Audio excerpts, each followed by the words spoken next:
வான்கருவே வான்கருவின் முதலே ஆன்மாவை ஆட்சி செய்வதற்கு அருட்பெருஞ்சோதி ஆண்டவர் இருக்கிறார். இப்போ நாம் என்ன செய்யணும்னா, சுத்த சன்மார்க்கம் என்ன சொல்லுதுன்னா, நீங்கள் இந்த மனமாட்சியிலிருந்து விடுபட்டு ஆன்ம நிலைக்கு வாருங்க. புளிக்கின்ற உணவை சாப்பிடுகின்றதனால் மனிதனுக்கு மரணம் வருகின்றது. புளிக்காத உடம்பை சாப்பிடுகின்ற பொழுது மரணம் இல்லாது வாழ்கின்ற வாழ்க்கையை தெரிகின்றது. எந்த அருட்பெருஞ்சோதி ஆண்டவரை வள்ளல் பெருமான் குருவாக ஏற்றுக்கொண்டாரோ அந்த நிலைக்கு நீங்களும் மாற வேண்டும். அதற்கு இந்த 28 பாடல்கள் ஞானசரியையே சாட்சி. பக்தி என்பது மனதுக்கு முக்திதான் அளிக்குமே ஒழிய அருட்பெருஞ்சோதி ஆண்டவரினுடைய அருட்சித்தி கிடைக்க வேண்டுமேயானால் இவற்றை கடந்து வர வேண்டும். எப்படி ஒரு பாம்பு மாதத்துக்கு ஒரு முறை ஆகப்பட்டது தானாக அந்த சட்டையை கழட்டி விட்டு அது ஓடி போயிடுது, அதே போன்று நாம் அணிந்திருக்கின்ற இந்த சம்பிரதாய சட்டைகளை எல்லாம் தானாகவே இறைவனே அதை நீக்கி விடுவார். அருவமாகிய அருட்பெருஞ்சோதி ஆண்டவரோடு கலக்கின்ற அந்த நிகழ்வை ஆன்மாவிற்கு உருவ வழிபாடற்ற அரு உருவமாகிய இந்த ஒளி வழிபாட்டை வள்ளல் பெருமான் நமக்கு வழங்கியிருக்கிறார்.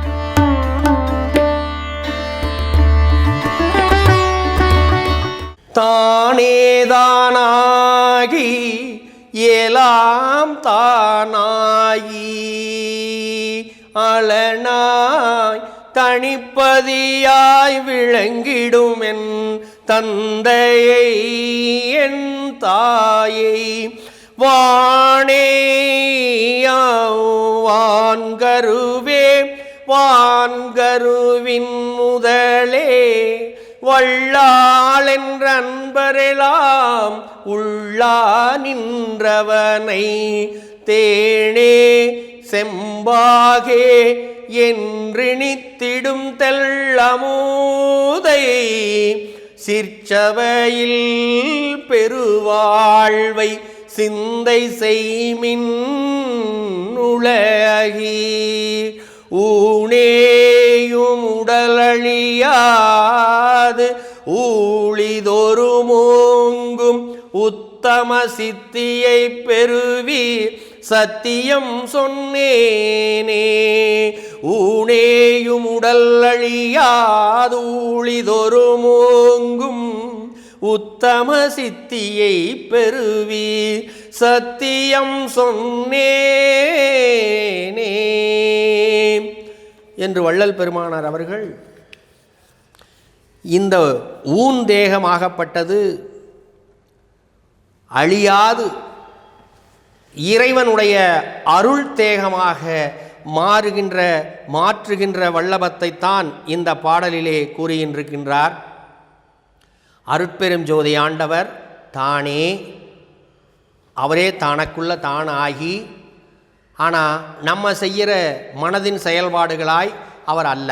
அந்த மனதின் செயல்பாடுகள் செய்கின்ற சேட்டைகளுக்கெல்லாம் அவர் அல்ல. அதுக்காகத்தான் தானாகி, தான் ஆன்மா செய்கின்ற நல்ல காரியங்களுக்கெல்லாம் தானாகி, மனம் செய்கின்ற மாற்று காரியங்களுக்கெல்லாம் அலனாகி. அலன் என்றால் அங்கே அருட்பெருஞ்சோதி ஆண்டவர் அல்ல, அது முழுக்க முழுக்க மாயை மனதுக்கே சொந்தமானது.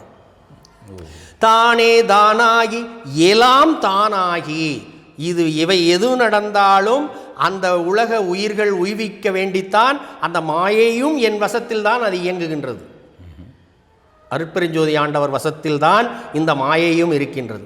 இந்த உலக உயிர்களை எவ்வண்ணம் மேலேற்றி கொண்டு வர வேண்டும் என்பதற்காக அவங்கள ஒரு இறை உலகத்துக்கு வருவதற்கு முன்பாக உலகியல்ல அவங்கள ஒரு மேனேஜராகத்தான் அருட்பெருஞ்சோதி ஆண்டவர் நியமித்திருக்கின்றார் மாயை என்பது. அதனால் மாயை என்பது தனித்த ஒரு இதாக இருந்தாலும் கூட இந்த மனதை ஆட்சி செய்வதற்கு மாயையை வச்சிருக்காங்க. ஆன்மாவை ஆட்சி செய்வதற்கு அருட்பெருஞ்சோதி ஆண்டவர் இருக்கிறார். இப்போ நாம் என்ன செய்யணும்னா, சுத்த சன்மார்க்கம் என்ன சொல்லுதுன்னா, நீங்கள் இந்த மனமாட்சியிலிருந்து விடுபட்டு ஆன்ம நிலைக்கு வாருங்க. அருட்பெருஞ்சோதி ஆண்டவரோடு கலந்திருக்கின்ற மரணமிலா பெருவாழ்வை சுலபமாக அடையலாம் என்பதற்காகத்தான் இதை சொல்லுகின்றார். வானே வான்கருவே. இப்போ இந்த பூமியில் இருக்கிற பொருளெல்லாம் திடமாக இருக்கும். இப்போ நம்மளும் திடமாக இருக்கிறோம். ஆனால் ஆகாயத்தில் இருக்கிற பொருள்லாம் நுண்பொருளாக இருக்கும். அந்த ஆகாய நுண்பொருள் தான் இந்த ஆன்மா என்ற ஆவிப்பொருள். இந்த நம்ம உடம்பை இந்த உலகத்தில் வாழுகின்ற வண்ணமாக பேருடம்பாக பரு உடம்பாக இருப்பதை மாற்றி அமைக்கின்ற இந்த ரசவாத வித்தை தான் அருட்பெருஞ்சோதி ஆண்டவரை அடைகின்ற அருள் நிகழ்வுதான் வள்ளல் பெருமானார் அவர்கள் நமக்கு சுத்த சன்மார்க்க சத்திய பெருநெறி ஒழுக்கத்திலே நமக்கு கூறியிருக்கின்றார். அந்த நிலையிலே நாம் வாழுகின்ற பொழுது தேனே செம்பாகே என்று இனித்திடுகின்ற தெள் அமுதை. இப்போ நம்ம எங்கே வாரு இந்த 28 பாடலில் அங்கங்கே ஆங்காங்கே இந்த தெள் அமுதம், இந்த அமுதத்தை சொல்லிகிட்டே வருவார். இந்த எங்கே தெள் அமுதம் சுரக்குது? சிற்சபையில் சுரக்குது. சிற்சபையில் பெருவாழ்வை. இந்த சிற்சபை பெருவாழ்வை நீங்கள் என்னைக்கு அடைகிறீங்களோ அப்பொழுது உங்களால் மரணமிலா பெருவாழ்வை அடைய முடியும். ஆனால் நீங்கள் இந்த சிற்சபை பெருவாழ்விற்கு செல்லாமல் இந்த ஜீவ ஆத்மா இந்த கண்டத்தோடு இருந்து இந்த கண்டத்துக்கு அப்பால் இருப்பதுதான் அந்த சிறுவெளியாகிய சிதம்பரம் என்று சொல்லக்கூடிய அந்த சிற்சபை. அந்த சிற்சபைக்கு நாம் செல்லாமல் இந்த புற உலகிலே ஜீவ உயிராகப்பட்டது வாழ்ந்து பிறந்து இறந்து மரித்து செல்கின்றது. இப்படி இந்த கண்டத்திலே இருக்கின்ற ஜீவனை பிண்டத்தில் அண்டமாக இருக்கின்ற சிற்சபையில் சென்று சேர்க்கின்ற அருள் வித்தையை, அந்த அருள் ரசவாதத்தை கூறுவதுதான் இந்த 28 பாசுரங்களிலே இருக்கின்ற வள்ளல் பெருமானார் அவர்களினுடைய அருட்பெருஞ்சோதி அமுத கருத்துக்களாகும். சொல்லுங்க ஐயா. ஐயா எல்லா இடத்துலையும் இப்போ பார்த்தீங்கன்னா வல்லால் என்று அன்பரெல்லாம் உள்ளான் என்றவனை தேனே செம்ப, எல்லா இடத்துலையும் ஏதோ ஒரு அந்த நம்ம முயற்சி கூட கிடையாது. ஆமாம், முடிவா அவரே நமக்குள்ளே இருக்கிறார். அது அது அது ரொம்ப அருமையான. அவர் உள்ளான் என்றவனை, அவர் எப்படி நமக்குள்ளே இருக்காருன்னா தேனாக இருக்கிறார். தேன் என்றால் இனிமையானது, தேன் என்றால் மரணமிலா பெருவாழ்வை அளிக்கக்கூடியது. இப்போ வள்ளல் பெருமான் கூட நமக்கு சுத்த சன்மார்க்க ஆகாரங்களாக சொல்லும் பொழுது என்ன சொல்கிறாருன்னா, தேன் சாப்பிடுங்க, நாட்டு சக்கரை சாப்பிடுங்க, வெல்லம் சாப்பிடுங்க, இந்த மாதிரி உணவுப் பொருட்களை புளிக்கின்ற உணவை சாப்பிடுகின்றதனால் மனிதனுக்கு மரணம் வருகின்றது. புளிக்காத உடம்பை சாப்பிடுகின்ற பொழுது மரணம் இல்லாது வாழ்கின்ற வாழ்க்கையை தெரிகின்றது. அதற்கு எதற்கெடுத்தாலும் தேனே என்று சொல்லுவார். இன்னொரு இடத்தில் பாடலை பாடும் பொழுது தேனென இனிக்கின்ற திருவருட்கடலே என்று தொடங்குவார். இப்படியெல்லாம் தேன் தேன் என்று நமக்கு அந்த இனிப்பு, அதுதான் இந்த தேனில் எப்படி ஒரு அமுதம்னு சொல்லி இந்த தேன் புறநாக்கிலே படுகின்ற பொழுது எந்த ஒரு அனுபவத்தை உணர்கின்றோமோ அதை போன்று அருட்பெருஞ்சோதி ஆண்டவர் கொடுக்கின்ற தேன் அமுதமாகிய தெல் அமுதமாக இருப்பது தான் அந்த இனிப்பு சுவையை உணர்வதற்கு ஒரு முன்னோட்டம் தான் இந்த நீங்கள் உலகத்திலே பருகுகின்ற தேன் என்று வள்ளல் பெருமான் நமக்கு குறிப்பிட்டிருக்கின்றார். அதாவது இறுதி வடிவமே அவர் அப்போது சொல்லுங்க, ஒரு சின்ன கொஷின் ரைஸ் பண்ணுறேன். சொல்லுங்கய்யா. பெருமானை, வள்ளல் பெருமானை நம்ம குருவாக ஏற்று அருட்பெருஞ்சோதி ஆண்டவரை தரிசிக்கிறதுக்கு வாய்ப்பு இருக்கா அப்படின்னு குழந்தைத்தனமாக கேட்குறதாவே வச்சுக்கோங்களேன். சரி. இல்லை, வள்ளல் பெருமான் என்னன்னு கேட்டிங்கன்னா, ஆரம்ப நிலையில் இறைவனை உருவ வழிபாட்டில் கண்டு வந்தார். அப்போ அவரும் அந்த குருத்தன்மையே சொல்கிறார், குரு வழிபாடு வேணும்னு சொல்கிறார். ஏன்னா உருவ வழிபாட்டில் இருக்கின்ற இறைவனை காண்பதற்கு ஒரு குரு தேவை. சரி, வள்ளல் பெருமான் அந்த நிலையிலே சுத்த சன்மார்க்க பெருநெறி என்று வருகின்ற பொழுது அவர் என்ன சொல்கிறாருன்னு சொன்னால், ஒரே குரு அருட்பெருஞ்சோதி ஆண்டவர் தான் குரு. குருவே அவர் தான். அந்த அருட்பெருஞ்சோதி ஆண்டவராகிய குருவை வள்ளல் பெருமானாராக எப்படி நான் பிடித்திருக்கின்றேன் என்றால், இந்த 28 பாசுரங்களில் கண்டு இருப்பதையெல்லாம் நான் அனுபவித்தேன். அதன் மூலம் எனக்கு அவர் குருவாகி இருக்கின்றார். நீங்களும் அவரையே குருவாக செய்வதன் மூலமாகத்தான் மரணமிலா பெருவாழ்வை அடைய முடியும். ஏனென்றால் நான் இப்பொழுது தனித்த ஒரு சமாதியில் நான் இல்லை. நான் அருட்பெருஞ்சோதியினுடைய அருள்வெளியிலே அருள்நெறி விளங்குகின்ற வண்ணமாக அருட்பெருஞ்சோதி ஆண்டவரோடு ஆண்டவராக இரண்டர கலந்து ஏகமாகி ஒரே அருட்பெருஞ்சோதியாக இருக்கின்றேன். அருட்ஜோதி ஆனேன் என்று அரையப்பா முரசு என்று அவர் சொல்லியிருக்கின்றார். அதனால் இப்பொழுது இருபொருள் இல்லை. இந்த சுத்த சன்மார்க்க நெறிக்குள்ள வருகின்ற பொழுது இரு நெறி உண்டு. வருவதற்கு முன்பாக. ஸ்டார்டிங்.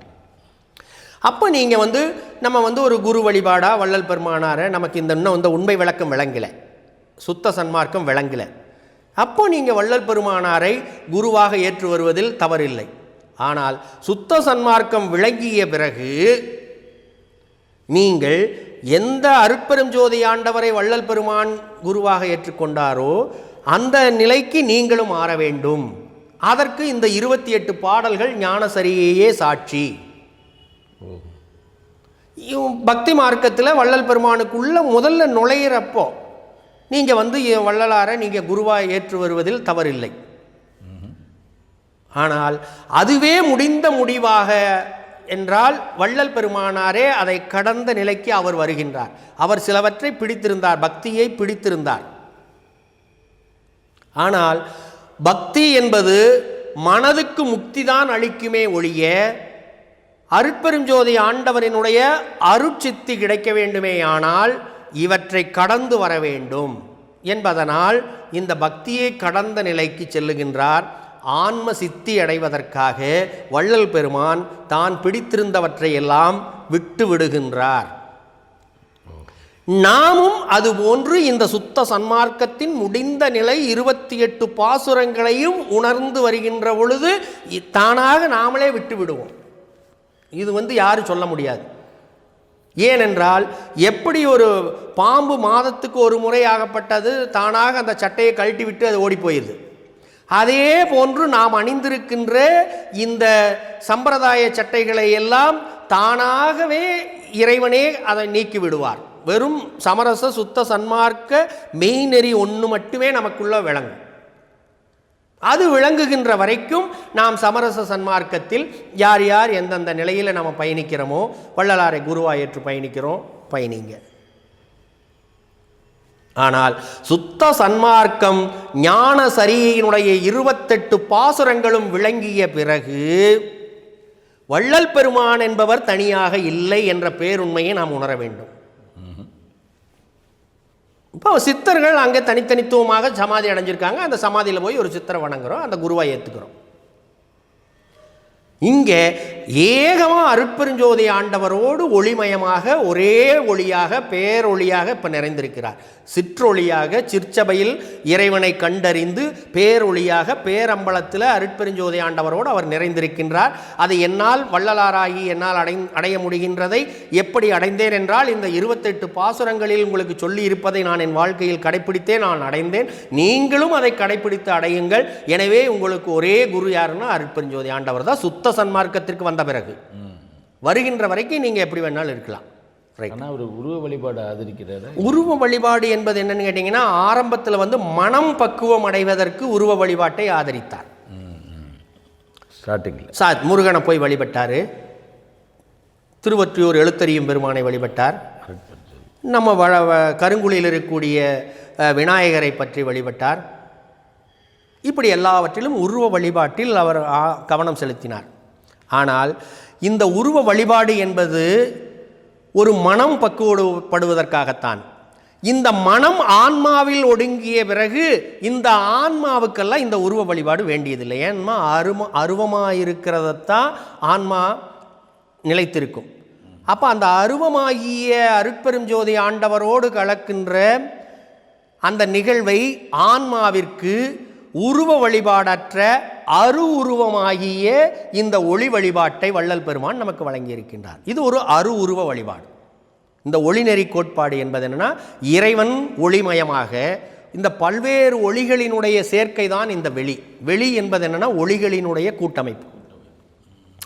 அப்போ இந்த பெருவெளியில் ஒளியாக நிறைந்திருக்கின்ற இறைவனை புறத்தே இந்த ஞான சபையிலே இருக்கின்ற இந்த ஒளியின் தீப ஒளியின் முன்பாக நாம் பிரார்த்தனை செய்கின்ற பொழுது, வணங்குகின்ற பொழுது, தர்ம செயல்கள் செய்கின்ற பொழுது நமக்குள்ளேயும் ஒரு தீப ஒளி உண்டு, அணையாத தீபம் நமக்குள்ளே உண்டு. அதனால்தான் இந்த அணையாத தீபத்தை அவர் கண்டதனால்தான் புறத்தே அவர் வடலூரிலே ஏற்றி வைத்திருக்கின்ற அணையாத தீபம் இன்றும் எரிந்து கொண்டிருக்கின்றது என்றால் அவர் உண்மையிலேயே சத்தியமாக நித்தியமாக இருக்கின்ற அருட்பெருஞ்சோதி ஆண்டவரோடு ஆண்டவராக இருக்கின்றார்.